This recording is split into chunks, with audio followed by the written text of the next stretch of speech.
சர்க்கரை நோய் தொடர்பாக நிறைய பதிவுகளை நிறைய விஷயங்களை நம்ம பார்த்துட்டு வரோம். இந்த பதிவுல எந்தெந்த மாதிரியான உணவுகள் எடுத்தா ரொம்ப ஈஸியா சர்க்கரை நோய் அதனோட பக்க விளைவுகள்ல இருந்து நம்ம மீண்டு வரோம். அதாவது நார்மலாவே இப்போ நம்ம உடல்ல குளுக்கோஸ் நம்ம சாப்பிட்றோம் இல்லைங்களா? ஸோ உணவுல இருந்து நமக்கு குளுக்கோஸ் கிடைக்குது. இந்த குளுக்கோஸ் தான் ஒவ்வொரு செல்களுக்குமே சக்தி கிடைக்கணும்னா இந்த குளுக்கோஸ் தேவை. இது நம்ம இன்சுலினோட பைண்ட் ஆகி உள்ள போனா மட்டும்தான் அதோட கீ அப்படின்னு சொல்லலாம் இன்சுலின்.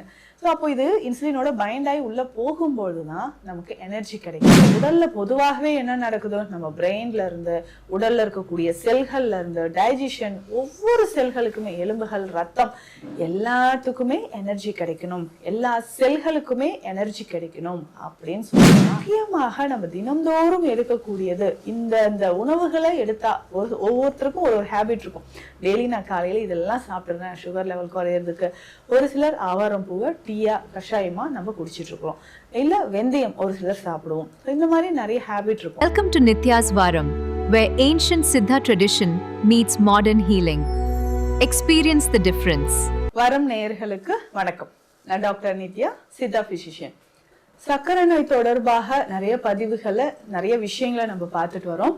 இந்த பதிவுல எந்தெந்த மாதிரியான உணவுகள் எடுத்தா ரொம்ப ஈஸியா சர்க்கரை நோய் அதனோட பக்க விளைவுகள்ல இருந்து நம்ம மீண்டு வரலாம்.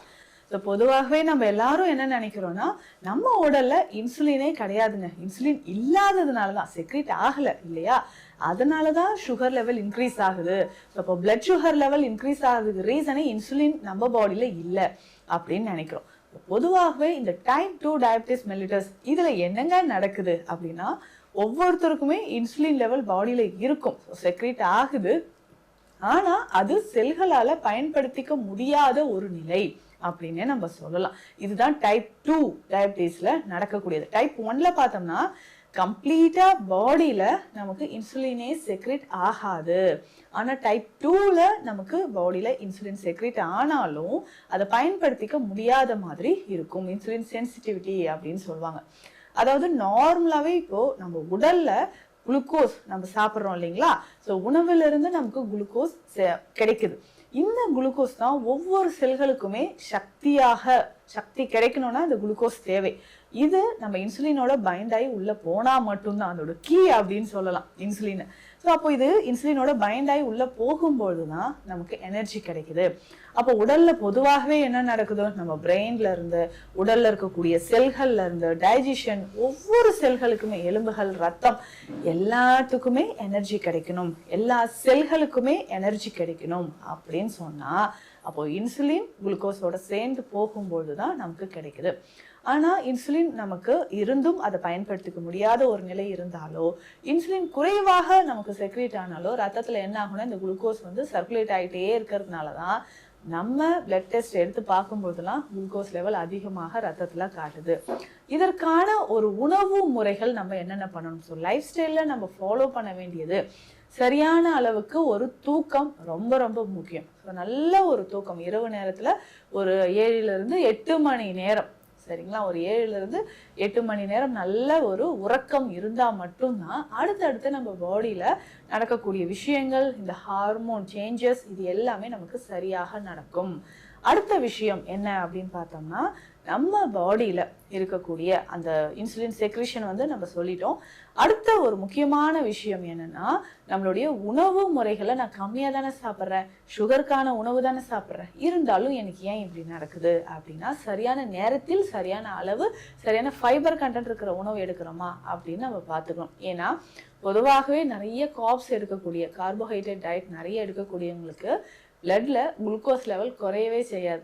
அதுக்காக நம்ம என்னங்க எடுக்கணும் அப்படின்னா ஃபைபர் கண்டென்ட் நிறைஞ்சு இருக்கக்கூடிய உணவுகளை எடுக்கணும். இப்போ காலையில நம்ம ஒரு 20 நிமிடங்கள் 15 ஒரு 20 நிமிடங்களாவது நல்ல ஒரு உடற்பயிற்சி ரொம்ப ரொம்ப முக்கியமான தேவை அப்படின்னே சொல்லலாம்.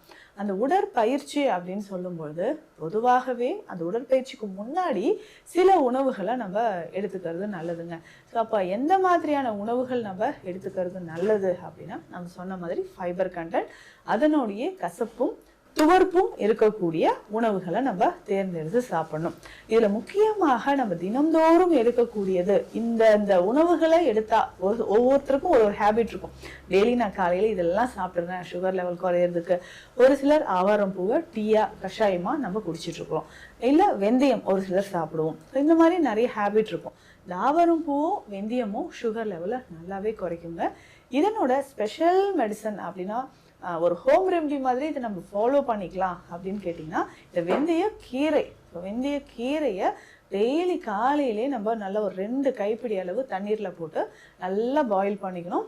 இது கூட இந்த வெந்தய கீரையோடைய ஒரு சின்ன துண்டு பட்டை. இப்போ பட்டை அப்படின்னு சொல்லும்போது நம்ம இந்த மசாலா பொருட்கள்ல எல்லாமே நம்ம சேர்க்குறோம் இல்லைங்களா, அந்த ஒரு சின்ன துண்டு பட்டை, இந்த வெந்தய கீரையோட சின்ன துண்டு பட்டையை போட்டு நல்லா பாயில் பண்ணணும். ஸோ பாயில் பண்ணி ஃபில்டர் பண்ணிவிட்டு அதை குடிச்சிக்கிட்டே வரணும். ஸோ இப்படி நம்ம எடுத்துக்கும்போது நம்ம உடலில் ரத்த சர்க்கரை அளவு நல்லாவே குறைய ஆரம்பிக்கும். அப்படின்னா என்ன அர்த்தம்னா, நம்ம செல்களுக்கு குளுக்கோஸ் போய் சேர ஆரம்பிச்சிடும் இன்சுலினோட சேர்ந்து அப்படின்னு சொல்லலாம். இதுலையுமே முக்கியமாக ஒரு விஷயம் என்னன்னு பார்த்தோம்னா, இந்த மாவிலங்கப்பட்டை அப்படின்னு சொல்ற ஒரு மரம்.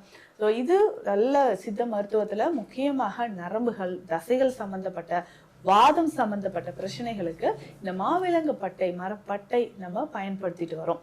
இந்த பட்டையை நம்ம தொடர்ந்து மருந்தாக எடுத்துக்கும்போது சுகர் லெவல் நல்லாவே குறையுங்க.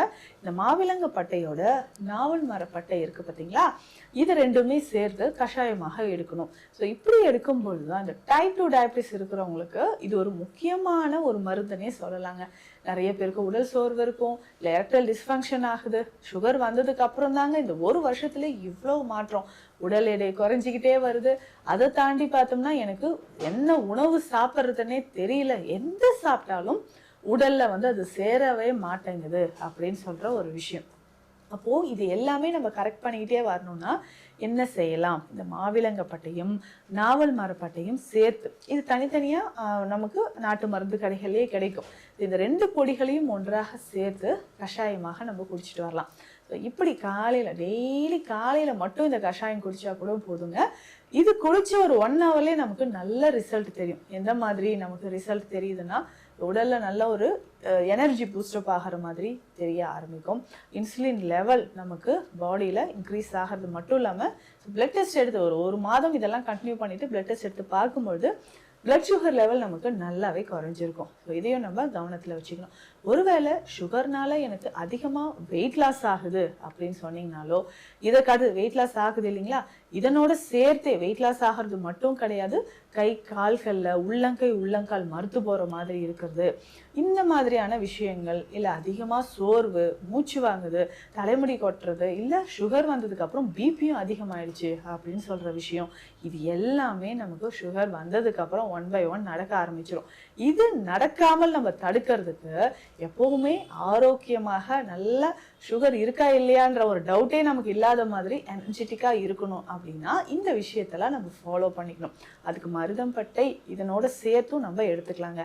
முதல்ல நான் சொன்னது மாவிலங்கப்பட்டையும் நாவல் கொட்டையும் சேர்த்து சாப்பிடணும். இந்த மருதம்பட்டை யாரெல்லாம் சாப்பிடலாம் அப்படின்னு கேட்டிங்கன்னா, இதயம் சம்பந்தப்பட்ட பிரச்சனைகள், சுகர் வந்ததுக்கு அப்புறம் எனக்கு பால்பிட்டேஷன் அதிகமா இருக்கு அப்படின்னு நீங்க ஃபீல் பண்றீங்க, படபடப்பா இருக்குங்க, மூச்சு விடவே சிரமம் இருக்கு, இல்ல இதனோட சேர்த்து ஹார்ட் மசில்ஸ் எனக்கு வீக்கா இருக்குன்னு சொல்றாங்க அப்படின்னு சொல்றவங்க மருதம்பட்டையும் இதனோட சேர்த்து குடிச்சிட்டு வரலாம்.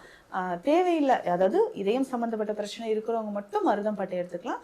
அதர்வைஸ் இந்த 2 மரமும் இந்த மரப்பட்டையும் நம்ம எடுத்துக்கலாம். அதாவது மாவிலங்கப்பட்டையும் நாவல் மரப்பட்டை மட்டுமே நம்ம எடுத்துட்டு வரலாம்.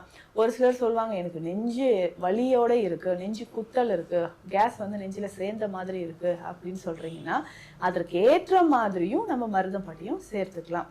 பொதுவாகவே சுகர் இருக்குன்னா நல்ல ஒரு கசப்போ இல்லை துவர்ப்பு சுவை இருக்கக்கூடிய மூலிகைகளை நம்ம உணவுல சேர்த்துக்கணும். அப்படி சேர்த்துக்கும் போதுதான் கொஞ்சம் கொஞ்சமாக உடல்ல இருக்கக்கூடிய சுகர் லெவல் குறைய ஆரம்பிக்கும். இதனோட பிசிக்கல் ஆக்டிவிட்டி ரொம்ப ரொம்ப இம்பார்ட்டன்ட்டுங்க. ஸோ அதனால தான் காலையில நம்ம கொஞ்ச நேரம் ஒரு 15 to 20 நிமிடமாவது ஒவ்வொருத்தரும் நடைப்பயிற்சியோ இல்லை யோக பயிற்சிகளோ செய்யும்போது இந்த மூலிகைகள் நமக்கு நல்லாவே ஹெல்ப் பண்ணும். பிளட்ல இருக்கக்கூடிய குளுக்கோஸ் லெவலை குறைக்கிறதுக்கு இது ரொம்ப ரொம்ப யூஸ்ஃபுல்லாக இருக்கும். மேலும் சர்க்கரை நோய் தொடர்பான மருத்துவ ஆலோசனைகள் தேவைப்பட்டா ஸ்கிரீன்ல இருக்கிற நம்பருக்கு கான்டாக்ட் பண்ணுங்க. நன்றி. Welcome to Nitya's Varam, where ancient Siddha tradition meets modern healing. Experience the difference.